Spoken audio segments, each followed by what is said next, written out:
میں تو صرف میں کیا کہوں اور میری جیسے بیکار آدمی کی کیا حیثیت ہے کہ مفتی اعظم ہند رضی اللہ عنہ کے بارے میں کہیں. میرے شیخ نے جن کا نظیر یقیناً کوئی نہیں ملتا, انہوں نے یہ جملہ کہا ہے کہ مفتی اعظم کا ذرہ کیا بنا اختر رضا.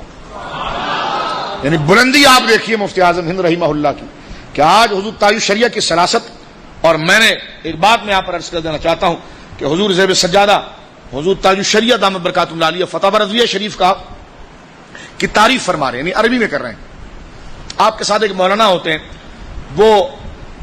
اردو کے اندر پڑھتے ہیں. میں زمبابوے میں حضرت کے ساتھ رہا, ہرارے میں حضرت کے ساتھ رہا. میں نے دیکھا کہ اللہ نے علم اعلیٰ حضرت کے خاندان کو ایسا عطا فرمایا ہے کہ اعلیٰ حضور تاج الشریعہ اس وقت شوگر کا مرض بڑھنے کی وجہ سے بظاہر جو بصارت ہے وہ اتنی کمزور ہے کہ آپ کو کاغذ کے اوپر لکھی ہوئی عبارت نظر نہیں آتی. عبارت نظر اعلیٰ حضرت فاضل بریلوی کی کہ پورا ایک پیراگراف اردو میں مولانا پڑھتے ہیں.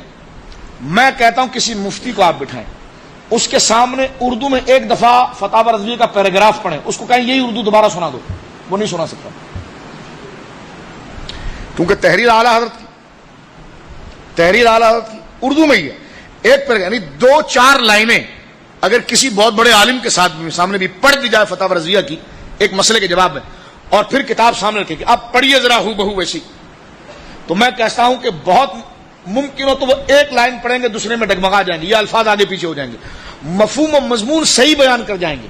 لیکن لفظ ان کے آپس میں مل جائیں گے. لیکن حیرانگی ہوتی ہے اس خاندان پر,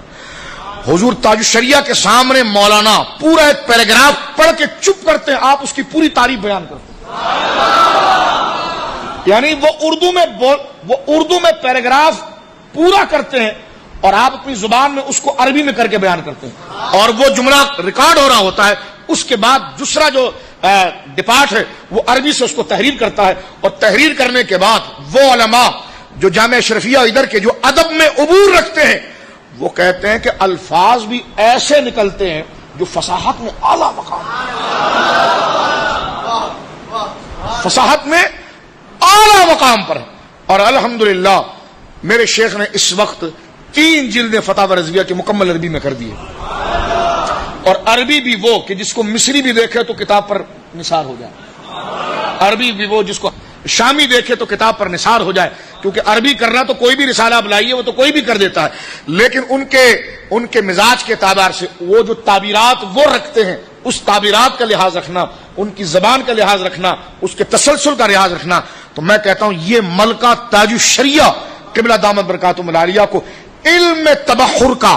یہاں پر آج ہے. میرا یہ معاملہ خود ہوا, میں نے کہا جناب ذہبی جو ہے حضور وہ ابن تیمیہ کے شاگرد ہے, آپ اس بارے میں کیا کہتے ہیں؟ آپ تو مفتی اور فتویٰ بیان فرماتے ہیں, آپ نے یہ میں 808 سال پرانی بات کر رہا ہوں, اور چلتے چلتے میں نے تاج الشریعہ سے کہا, ایسے میری بحث ہو رہی تھی, میں نے کہا حضرت اس نے لکھا ہے کہ ذہبی جو ہے وہ ابن تیمیہ کے شاگرد ہے, میں جواب کیا لکھوں؟ میرے ساتھ میرے ایک دوست بھی تھے, آپ نے فوراً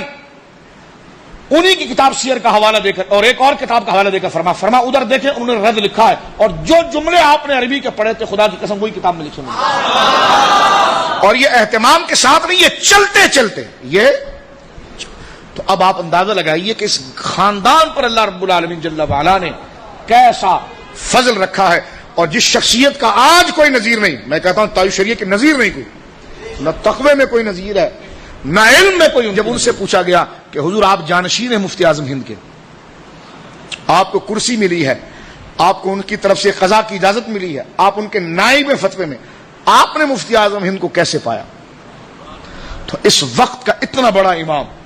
وہ یہ کہہ کر خاموش ہوتے ہیں کہ جناب مفتی اعظم کا ذرہ کیا بنا اختر رضا. بولیے سبحان اللہ. یعنی مفتی اعظم کا ذرہ کیا بنا اختر رضا. تو میں کہتا ہوں کہ جناب اس سے آپ اندازہ لگائیے کہ سرکار مفتی اعظم ہند کا علم کا جو آفتاب نمروز ہے وہ کتنی بلندی پر اپنی روشنی کو پھیلا رہا ہے.